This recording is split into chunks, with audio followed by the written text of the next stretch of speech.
The Singapore government generally doesn't come for such a platform in the past, but we thought given that this is something that we're increasingly interested in, we thought we'd come and listen to the experts and perhaps share a little bit about what we have been trying to do in the last couple of years.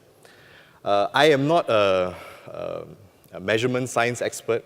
I'm not quite a comms person either. I spent the first decade or so of my life in planning, in human resource, in international relations, in policy. The one thing, though, I have realized in the last 20 years or so is that the Singapore government loves to measure just about everything. And so measuring comms is perhaps the next stage in something that we are thinking about and how we can do this better.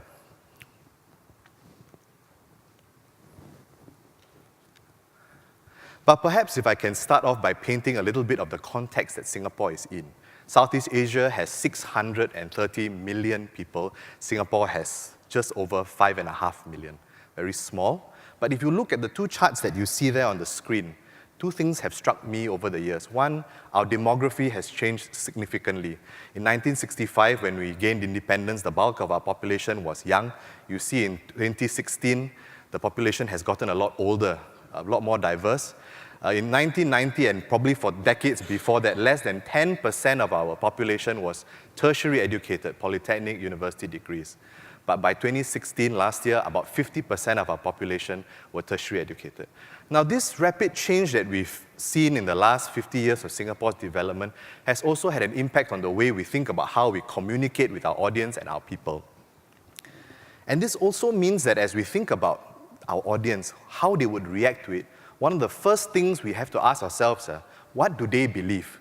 What are their fundamental systems, attitudes, values that they have that influence the way we think about how we communicate with them? These are three things that we ask them, whether we should engage more, whether we should leave it to the government, whether we should have a more global outlook or look more insular, whether social cohesion is more important or individual rights. And you can see across this and many other questions, you can see people on both sides of the spectrum. And both sides have very interesting and diverse views, and that's perhaps what makes Singapore interesting today. But our media consumption patterns are also evolving. As you see on the left side, the older generation, those perhaps above 50, the prominent, dominant media, television, newspapers, probably 80–90% of them depend on this for their news. But as we go younger and younger, you're beginning to see those in their 40s consume social media increasingly, Facebook and the like of it. But as you go below 35, so those in their 20s, social media becomes dominant. News aggregators become a lot more popular. And the way in which we therefore have to reach our audience has to change. The way we're able to measure, the need for this measurement, therefore also has to change. And but it doesn't change the fundamental problem that we need to solve, or the thing that we need to do, which is find a way of making good policies for our people and find a way of continue to build trust between the government and the people of Singapore. And so what measurements help us to do in the area of comms and research, really, is first, it helps us to improve ground sensing and crisis response. It helps us to think about the messaging and the resonance of these messages to our public audience. It helps us then to target and think about campaign effectiveness, not just today, but in the long haul. The first thing we tend to do often enough is we poll people. We poll people on just about everything today. My ministry, the Ministry of Comms and Information, polls people on housing, healthcare, transport, and the like of it, because we need to understand what people are thinking. I'll give you an example of this that we had probably 1 or 2 years ago. We had a case where members of the public were not happy with books that were placed in our library because they felt it was not appropriate content for children. And the government took this off the shelf at the time and said that the books would be removed. And there was a bit of unhappiness on this on social media, and so our friends who helped us with the social media analytics said, oh, we really have to do something about it. But we went out to poll members of the public to understand why they felt this way. How could we do better from a communication perspective? What did we need to change? And as we did this polling, we began to find that really the bulk of the people who had any idea what this case was about really actually supported the government's move, and it was a small group, 28% of the 60% that we really needed to think about. And understanding their attitudes helped us think carefully about how to pitch the right message to them. Some of you who might have been in Singapore a couple of years ago might have unfortunately landed in Singapore during the time where we had a haze in June 2013. And one of the biggest challenges we had to face at the time, given that it was the first time we had a haze in more than a decade, or more than 20 years maybe, is to think about what was the problem on the ground, what is it people needed that we needed to tell them quickly, and how could we reach them.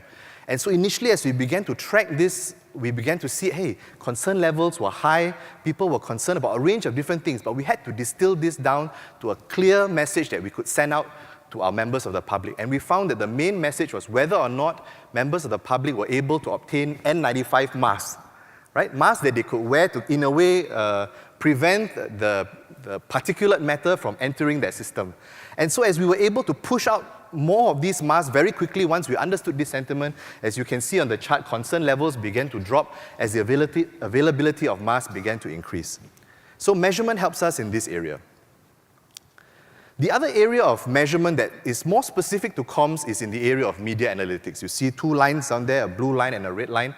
One looks at the consumption of mobile news. The other one looks at television news.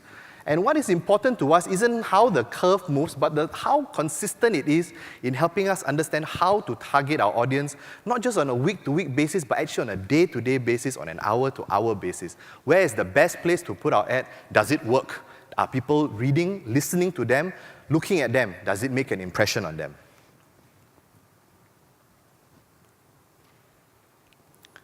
But mainstream media is only one part of the equation for us, and we are increasingly finding that given that a lot more people are not at home the bulk of the day and they're actually on public transportation or other parts of the island, out-of-home advertising is increasingly a lot more important to us. We use a range of tools which include eye tracking, qualitative measures, to begin to understand what people look at as they walk around our rather small little island. When they go to an MRT station, when they on a bus, what do they look for? Where are their eyes? What do they take away? What message is it that will hit them, and how do we actually find the best way of reaching our audience? And in doing so and measuring this over time through successive campaigns, we are able to then understand how to optimize the reach and retention by better understanding audience behavior. And one study that we did on housing, which essentially affects the younger population in Singapore, perhaps those between 25 and about 40, where they are looking for their first home after they settle down, is that we found that television and out-of-home advertisements were a lot more impactful than, say, print media or other forms of media. Social media didn't even come up at all, strangely, even though these were younger Singaporeans. So it also tells us that sometimes we need to go down and ask ourselves what's effective, what's really hitting home, and where are we drawing insight from, as it were. At the end, we all want a better campaign. And so one of the things we begin to do now is to study and develop useful matrices on what defines an effective campaign. And so if you look at the chart on your left, we ran this campaign a couple of years ago. It was a year-long campaign aimed at educating the public about retirement adequacy needs. In Singapore, we call this the Central Provident Fund. And the three things we wanted to understand from our population is whether or not we could improve levels of understanding of whether the schemes were necessary, effective, and therefore whether they were likely to be more and more satisfied with this in terms of their own retirement needs as they got older. And as we went through this campaign and we measured it, we helped the relevant agencies better understand how to use measurement tools, to then assess these variables, which are then the outcome for policy. We also do a range of different things, including focus groups, design thinking, and behavioral insights, to think about how to get our collaterals out better. And one of the things we did is every year in February or March, the finance minister delivers what we call the budget. Most countries have a similar practice. And the Ministry of Finance gives out these little booklets and encourages people to read them because all the schemes in the budget are in these booklets. The big problem, though, for years when these booklets are given out, nobody reads them. And if you don't read them, then clearly you won't get the message and it won't make any sense to you what the government is trying to put across. And so we tried to find ways of rethinking the way the booklet was done, the way advertising was put forward, the way the comms was delivered, not just for mainstream media out of home, but direct mailers to households. What mattered and what didn't matter. And this process helped us in 1 year to improve the reading, understanding, and of schemes from 17% to 27% a few years ago.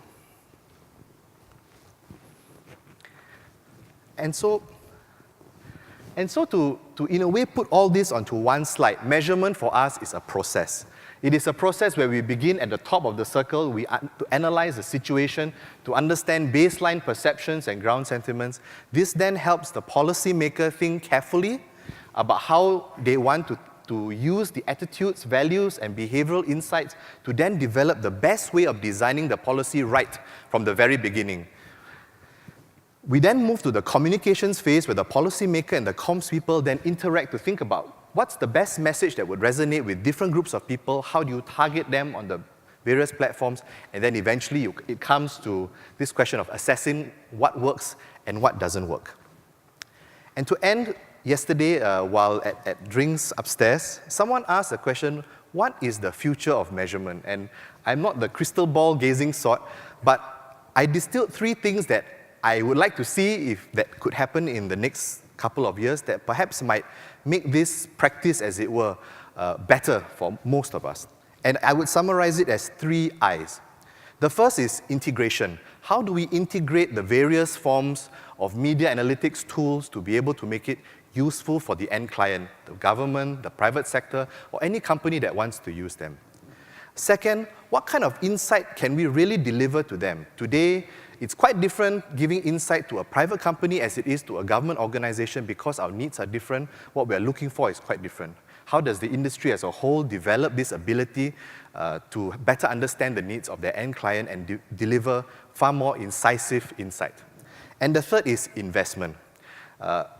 Just as the private sector has to think about ROI for advertising, so too the government has to think about how it can better use taxpayers' money for advertising as well, for government communications. And so we too are now learning or trying to understand how best to measure these various outcomes. And if we can get these 3 I's right, investment, insight, and integration better, perhaps overall marketing measurement will improve. Thank you. Thank you, Anand.